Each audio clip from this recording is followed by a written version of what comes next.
요즘 참 부족하다라는 말이 많이 나옵니다. 지난해에는 마스크가 부족했고 한때는 백신이 부족했습니다. 또 반도체가 부족해 자동차 생산에 차질을 빚고 있습니다. 그런데 이번에는 요소수가 부족해서 난리가 났습니다. 중국에 의존해야 하는 수입 품목들, 미리 선견 지명을 가지고 대응해야 할 필요가 더욱 커졌는데요. 관련 내용 서울경제 조양준 기자와 함께 알아보겠습니다. 조양준 기자, 안녕하세요. 네, 안녕하세요. 요소수 사태가 이렇게 좀 일파만파로 퍼질 줄을 몰랐는데요. 또 생각보다 좀 길어지고 있는 듯도 하고요. 이 현재 상황에 대해서 좀 정리를 해주시죠. 네, 말씀하신 대로 이 요소수 품귀 현상이 좀처럼 해소될 기미를 보이지 않고 있습니다. 네. 일단 현재는 정부가 강력한 수요 통제에 나선 상황입니다. 우선 정부는 전국 주유소 1,400곳을 거점 주유소로 정하고 요소수 총 180만 리터를 순차적으로 공급한다는 계획입니다. 이 180만 리터면 화물차 6만 대가 쓸 수 있는 분량이라고 합니다. 또 거점 주유소와 요소수 재고 정보도 매일 2번씩 인터넷으로 제공하기로 했습니다. 이 주유소마다 줄을 길게 늘어서고 또 몇 시간씩 기다렸지만 결국 요소수를 구하지 못해 허탕을 치는 경우를 막자는 취지입니다. 아울러 요소수 매점 매석, 밀수입 같은 행위는 처벌 대상입니다. 경찰은 현재 매점 매석, 판매 사기 등 이 요소수 관련 불법 행위 총 140여 건을 입건해 수사를 하고 있습니다. 또 환경부 등 부처와 합동으로 특별 단속도 벌이고 있습니다. 이런 강력한 수요 통제를 보시다 보면 자연스럽게 떠오르는 것이 하나 있죠. 바로 지난해 초 코로나19가 확산하자 벌어졌던 마스크 대란입니다. 요일별로 구매 날짜를 제한하고 신분증을 확인하고 그래도 1인당 3장, 많게는 5장까지밖에 마스크를 살 수 없었던 것이 불과 1년 전 일인데요. 지금 요소수 통제가 바로 이 마스크 통제와 판박이인 상황입니다. 그만큼 요소수 물량 자체가 부족하다는 의미입니다. 예, 이제 말씀하신 대로라면은 뭐 근본적인 대책보다는 이제 임시방편적으로 대책을 강구하고 있는 것 같은데요. 이런 이제 모든 사태가 아무래도 중국 의존도가 높아서 발생한 일인가 보죠. 예. 말씀하신 대로 많이 알려진 것처럼 이 요소수 사태는 바로 이 수출 제한에서 중국의 수출 제한에서 비롯된 일입니다. 네. 이 국내에서 쓰이는 요소수는 이 97% 사실상 전량을 중국에서 수입해다가 쓰는 것으로 알려졌는데요. 이 중국은 반중국 기조를 강화하는 호주와 정치적인 신경전을 벌이느라 호주산 석탄 수입을 금지하는 바람에 석탄이 부족해서 한동안 난리가 났었던 것 기억하실 겁니다. 물론 지금도 그 여파가 이어지고 있고요. 그런데 중국은 요소수의 원료인 요소를 대부분 석탄에서 추출한다고 합니다. 따라서 중국은 지난달 중순부터 이 요소에 대한 수출 검사를 의무화했고요.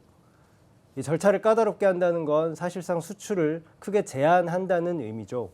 그래서 지금 한국에서 이 사태가 벌어진 겁니다. 지금 요소수가 워낙 시급한 사안인 만큼 이 상황도 시시각각 변하고 있습니다만 일단 정부는 중국과 계약한 요소 물량 18,700톤을 조속한 시일 내에 국내로 들여온다는 계획이고요. 이 중 1만 톤이 현재 통관 절차를 밟고 있다고 합니다. 이 방송이 나갈 때쯤 이 약속된 요소 물량이 국내로 들어와서 일단 상황을 안정시킬 수 있기를 희망을 해봅니다. 네, 결국에는 이제 요소수 수급도 또 중국에 또 의존을 해야 되는 또 그런 일단은 상황인데 비상 상황인데 이러한 이제 중국 의존도가 높은 소재가 한둘이 아니지 않습니까? 예, 앞으로 좀 사태가 반복될 수도 있을 것 같은데 어떻습니까? 맞습니다. 이 무역협회 조사에 따르면 올해 국내 수입 품목 12,000여 개 가운데 중국산 비중이 80% 이상인 것이 무려 1,850개, 약 15%인 것으로 나타났습니다. 이 품목별로 살펴보면요. 우선 강철을 만들 때 필수 소재인 망간은 99%를 중국에서 수입하고 있습니다. 또 가정에서도 많이 사용하는 형광등이나 네온, 수은 등 이런 이곳에 쓰이는 방전관이라는 것은 중국 수입 비중이 98%입니다. 또 배터리에 꼭 필요한 흑연도 중국산 의존도가 87%나 됩니다. 이 밖에 자동차 차체 등에 들어가는 마그네슘 인곳은 100% 전량을 중국에서만 들여다가 쓰고 있고요. 이 히토류를 원료로 하는 영구 자석은 86%, 수산화 리튬은 83%가 각각 중국산입니다. 이 상황이 이런 만큼 이 중국에서 또 어떤 이유를 들어 수출을 제한해버리면 이번 요소수 사태처럼 국내 산업이 멈춰설 우려가 있다는 것이죠. 이 중국 의존도만 높은 것이 아닙니다. 이 앞서 말씀드린 수입 품목 12,000개 중 31%, 약 4,000개 가까이가 특정 국가 의존도 80% 이상으로 집계됐습니다. 물론 이런 소재 원료들을 반드시 자급자족해야 한다는 건 결코 아닐 겁니다. 또 원가 절감 등 현실적인 이유 때문에 중국을 비롯한 특정 국가에 의존해야 하는 경우도 많겠죠. 그러나 수입 쏠림 현상은 분명 위협 요소로 작용할 여지가 큽니다. 네, 수출 규제하니까 또 지난번에 이제 일본 수출 규제가 또 떠오르기도 하는데요. 그때 이제 일본이 수출 규제를 하는 바람에 좀 큰일을 또 겪었었죠. 사실 그 부분을 지적하지 않을 수가 없을 것 같습니다. 이 2년여 전인 2019년 7월 일본이 반도체와 디스플레이 핵심 소재 3대 품목을 갑자기 수출을 규제해버리자 정말 온 나라가 속된 말로 한바탕 뒤집어졌었죠. 이 반도체 등 전자 분야는 말 그대로 한국의 대표 산업인데 당장 생산 차질이 빚어질 수 있는 상황에 직면했기 때문입니다. 그 이후 정부가 어떻게 대응했는지는 여러분께서도 잘 아실 겁니다. 관련 부처가 총동원돼서 소재, 부품, 장비, 이른바 소부장으로 불리는 정책이 연달아 발표됐고요.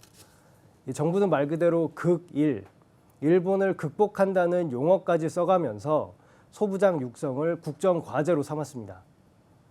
그런데 이번 요소수 사태를 보면서 정부 정책이 일본 의존도를 낮추는 데만 집중했던 것이냐, 이런 비판이 제기되고 있습니다.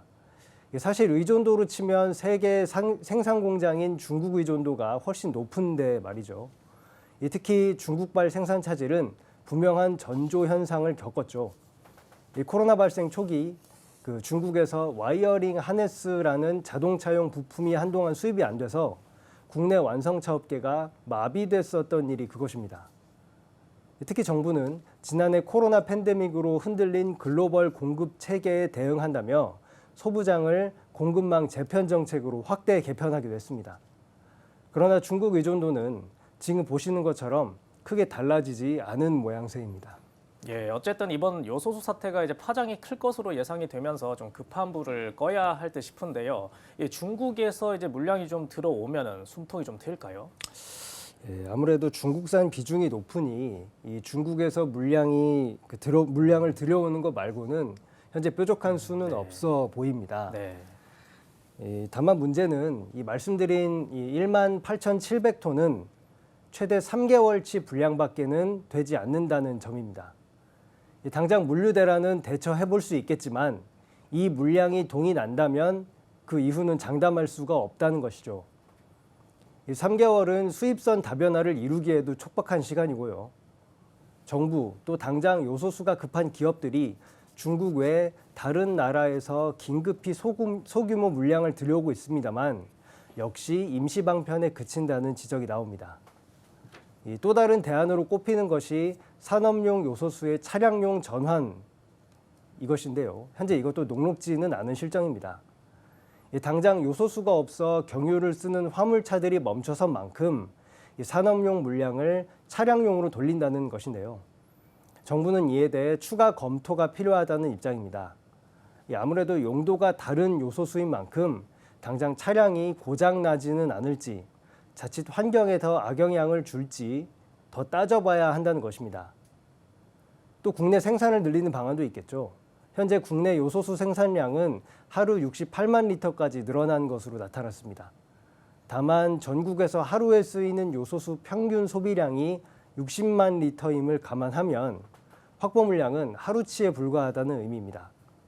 이렇듯 상황은 정말 녹록지 않은 만큼 정부와 기업, 민간이 서둘러서 대안을 찾아야 할 필요성이 커지고 있습니다. 예, 이번에 이제 요소수 사태를 좀 계기로 해서 앞으로 이제 중국 의존도가 높고 특정 국가 의존도가 좀 높은 품목에 대해서 그 정부가 사전에 대응력을 좀 갖추는 것도 필요해 보입니다. 예, 조양준 기자 수고하셨습니다. 예, 감사합니다.